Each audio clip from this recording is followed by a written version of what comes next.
वसुदेवम सुतम देवम कंस चाणूरमर्दनम देवकी परमानंदम कृष्णम वंदे जगत गुरु। जय श्री कृष्ण। मित्रों, सादर प्रणाम। बहुत बहुत स्वागत है आपका। सर्वे भवन्तु सुखिन। परम पिता परमेश्वर से प्रार्थना है सबका जीवन मंगल में, सुख में, शांति में हो। आज की इस वीडियो में बहुत ही इंपॉर्टेंट प्रश्न।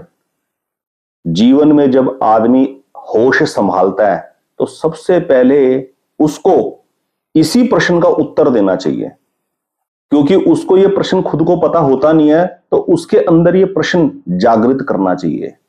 प्रश्न क्या है? मैं कौन हूं? मैं कौन हूं? और फिर बाद में दूसरा प्रश्न पैदा होता है, मेरे यहां होने का पर्पस क्या है? तो इसका जब उत्तर मिल जाएगा कि मैं कौन हूं, तो अगले प्रश्न का उत्तर भी बड़ी आसानी से मिल जाएगा।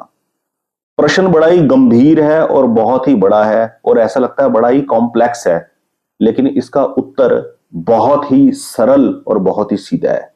लेकिन होता क्या है, जो चीज बहुत ही सरल और सीधी होती है ना, हमें वही एक्सेप्ट करने में सबसे ज्यादा लाइफ के अंदर कॉम्प्लेक्सिटी क्रिएट करती है।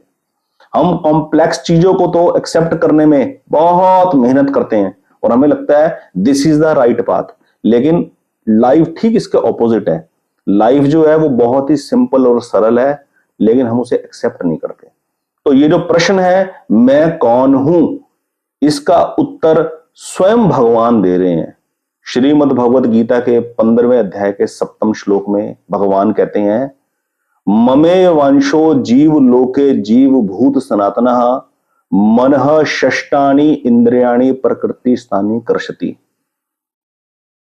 संसार में जीव बनकर घूम रहा यह आत्मा मेरा ही सनातन अंश है। तो हम कौन है? हम भगवान के सनातन अंश हैं।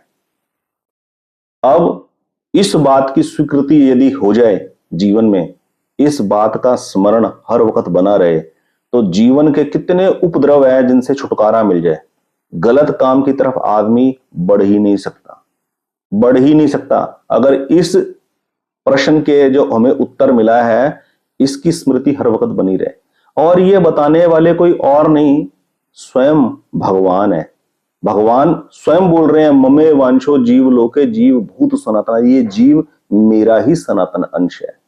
जैसे सोने की एक बहुत बड़ी चट्टान हो और उसका एक टुकड़ा तोड़कर उसके गहने बना दिए जाए, तो गहने सब अपने आप को अलग अलग रूपों में गहना स्वीकार कर कर बैठे हुए हैं, पर वास्तव में मूल में वो क्या है? वो सोना ही है। उन सभी गहनों को उठाकर फर्नेस में डालकर गला दिया जाए तो वो सब सोने का सोना ही बन जाएगी। इसी प्रकार हम सब भगवान के सनातन अंश हैं। इसका उत्तर कितना सरल और कितना सीधा और कितना सटीक भगवान ने स्वयं दिया है। किसी बुद्धिजीवी ने इसका उत्तर नहीं दिया, भगवान स्वयं दे रहे हैं। परंतु इस इतनी सिंपल बात को स्वीकार करने में उम्रें बीत जाती है। मेरी तो उम्र ही बीत गई। अगर यही बात, मैं सच बताता हूं, अगर यही बात बचपन में दृढ़ कर दी जाए कि हम भगवान के सनातन अंश हैं, तो इस संसार के अंदर कभी भी कोई गलत काम करने की तरफ, गलत कामों की तरफ निगाह भी नहीं जाएगी। इतनी मदद मिल जाएगी, इतनी मदद मिल जाएगी। और दूसरा, मैं भगवान का सनातन अंश हूं। मैं कोई स्थूल शरीर नहीं हूं, ये दिखाई देने वाला शरीर नहीं हूं। मैं कोई सूक्ष्म शरीर नहीं हूं, मैं कोई कारण शरीर नहीं हूं। तो फिर मैं इस खेल में आया क्यों? मैं इस खेल में फंसा क्यों?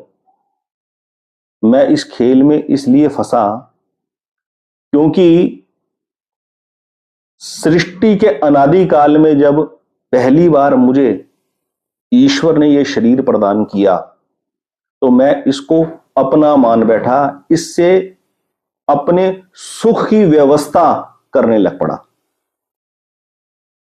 वो जो सुख की आसक्ति है, वो जो सुख का संयोग है, इस शरीर से सुख हासिल करना, इस शरीर से, इस संसार से सुख हासिल करना और उस सुख का संग्रह करना, उस अटैचमेंट ने मुझे इसके साथ बाउंड किया है। मैं भगवान का सनातन अंश हूं, मैंने इस चीज को विस्मृत कर दिया, मैंने इसको भुला दिया, मैंने शरीर को अपना समझ लिया, मैंने संसार को अपना समझ लिया। उस अटैचमेंट की वजह से मेरा बार बार जन्म होता है। मैं स्थूल शरीर नहीं हूं, मैं कोई सूक्ष्म शरीर नहीं हूं, मैं कोई कारण शरीर नहीं हूं। इन तीनों शरीरों से मैं परे हूं। ये ज्ञान कौन देते हैं? ये ज्ञान मैं नहीं दे रहा, ये ज्ञान देते हैं परम वीतराग संत स्वामी राम सुखदास जी महाराज। उनकी पुस्तकें अगर आप पढ़ोगे ना तो आपको इतना अच्छा मार्गदर्शन मिलेगा, आप जीवन की हर समस्या को पार कर जाएंगे। माइक ऑन है ना? हाँ, माइक ऑन है, ठीक है। तो मैं इस संसार में भगवान का सनातन अंश होने के बावजूद इस शरीर में कैसे आ गया, इस परिस्थितियों में कैसे बंध गया, क्यों बंध गया? देखिए, स्थूल शरीर क्या है, हम इसको समझ लेंगे। स्थूल शरीर क्या है, सूक्ष्म शरीर क्या है, कारण शरीर क्या है, और मैं ये नहीं हूं। मैं इन शरीरों से परे हूं, बहुत दूर हूं, मैं अमरत्व में हूं। ये सब शरीर मृत्यु में। तो मैं यहां क्यों आया, मैं यहां क्यों फंसा, उसका उत्तर अपने आप से मिल जाएगा। पंच महाभूत पृथ्वी, जल, अग्नि, वायु, आकाश, इन पंच महाभूतों से यह स्थूल शरीर का निर्माण हुआ है। और इस स्थूल शरीर के साथ 5 कर्मेंद्रियां मिली हुई हैं। हाथ, पैर, मुंह, लिंग और गुदा, ये 5 कर्मेंद्रियां मिली हुई हैं। और साथ में 5 ज्ञानेंद्रियां मिली हैं।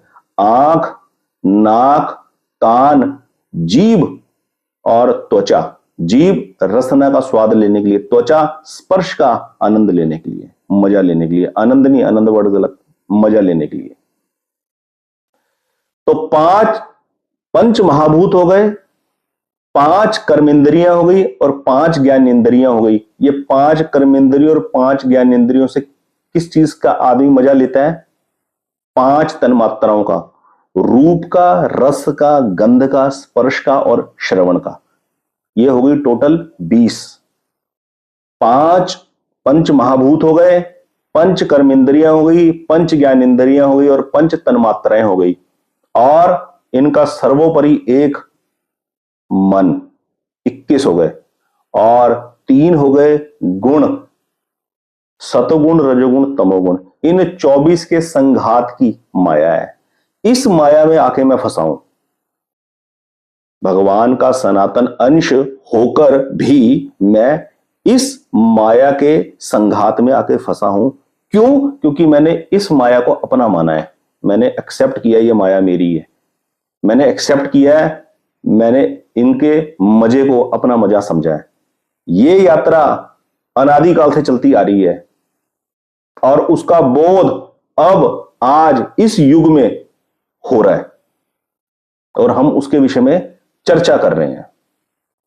तो जिस वक्त इस बोध में स्थिति बन जाएगी कि ये माया मेरी नहीं है, ये शरीर मेरा नहीं है, ये इंद्रियां मेरी नहीं है, ये संसार मेरा नहीं है, इस संसार के अंदर संग्रहित की गई वस्तुएं जो मैंने अपने मजे के लिए संग्रहित कर रखी हैं, ये मेरी नहीं है, तो इस खेल से छुटकारा मिलेगा। वरना इस खेल से छुटकारा नहीं मिलेगा, ये खेल ऐसे ही चलता रहेगा।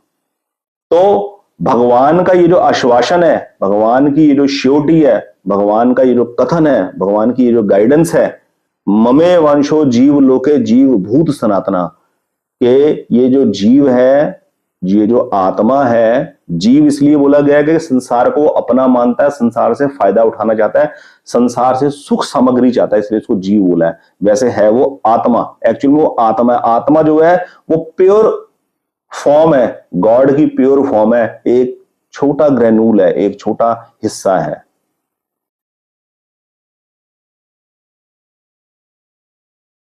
भगवान बोल रहे हैं, स्वयं बोल रहे हैं, जीव जो है वो मेरा ही सनातन अंश है। अब कुछ और जानना शेष नहीं रह जाता। दोनों चीजें क्लियर हो गई। मैं कौन हूं? मैं भगवान का सनातन अंश हूं।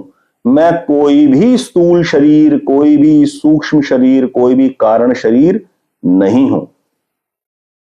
स्थूल शरीर पंच महाभूतों से बना हुआ है, पृथ्वी, जल, अग्नि, वायु, आकाश का। सूक्ष्म शरीर इंद्रियों का बना हुआ है, 5 कर्म इंद्रियों और 5 ज्ञान इंद्रियों से बना हुआ है।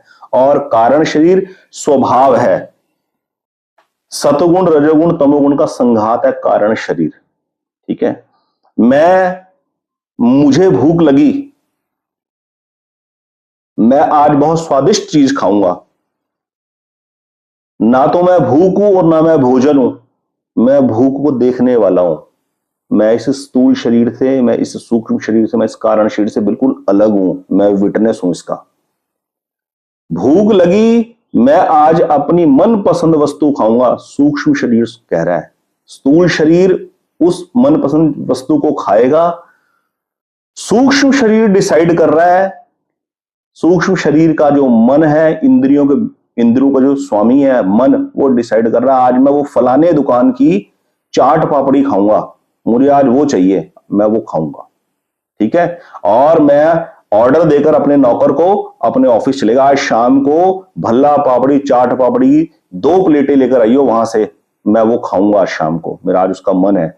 और जब मैं ऑफिस से वापस आता हूं तो मुझे पता लगता है वो लेकर नहीं आया, तो मैं एकदम से क्रोधित हो जाता हूं, मेरा कारण शरीर एक्टिव हो जाता है, मेरा स्वभाव एक्टिव हो जाता है कि जो चीज मुझे चाहिए वो मुझे नहीं मिली तो मैं कूल डाउन नहीं रह सकता, मैं तो बस बहुत गुस्सा कर जाऊंगा, बहुत क्रोधित हो जाऊंगा। वो स्वभाव है, वो कारण शरीर है।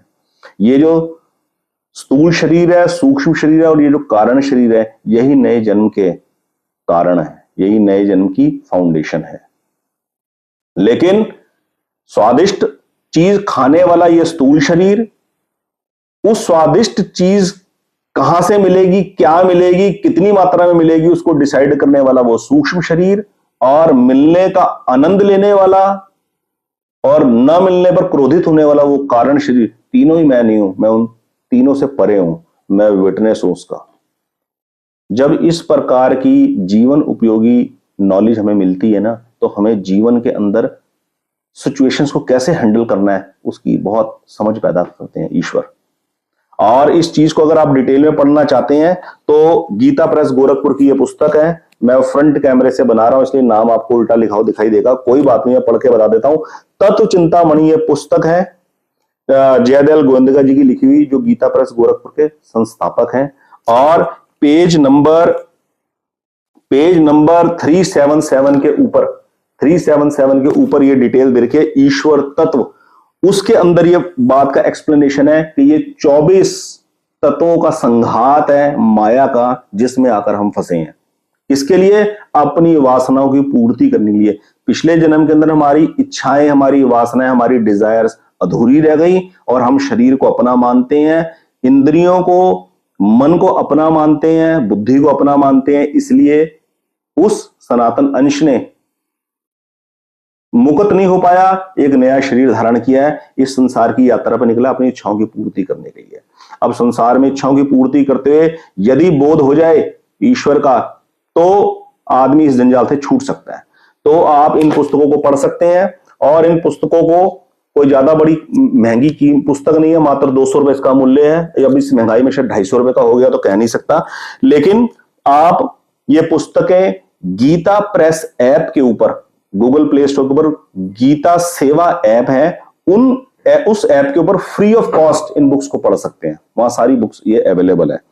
और जिस श्लोक का मैंने अभी आपको किया वर्णन, ममे वांशो जीव लोके जीवभूत सनातना, 15वें अध्याय के 7वां श्लोक, उसके लिए आप श्रीमद् भगवत गीता ले लीजिए, गीता प्रबोधनी, गीता साधक संजीवनी, और उससे आप इसकी डिटेल्ड पढ़ सकते हैं। आज की इस वीडियो में इतना ही, बहुत ही इंपॉर्टेंट वीडियो, मैं समझता हूं बहुत लाभ मिलेगा। चैनल को ज्यादा से ज्यादा मात्रा में सब्सक्राइब करके दूसरे लोगों को भी प्रेरित करें कि वो इस चैनल के साथ जुड़ें, और बेल आइकन जरूर प्रेस कर दें ताकि आपको मेरी पोस्ट की गई हर नई वीडियो का इंटीमेशन आपको टाइमली मिल जाए। और जब भी वीडियो देखनी हो फ्री टाइम में देखें, हेडफोन लगा के सुने, ध्यान से सुने। बहुत बहुत धन्यवाद, आपका दिन शुभ हो, जीवन मंगल में हो। जय श्री कृष्ण।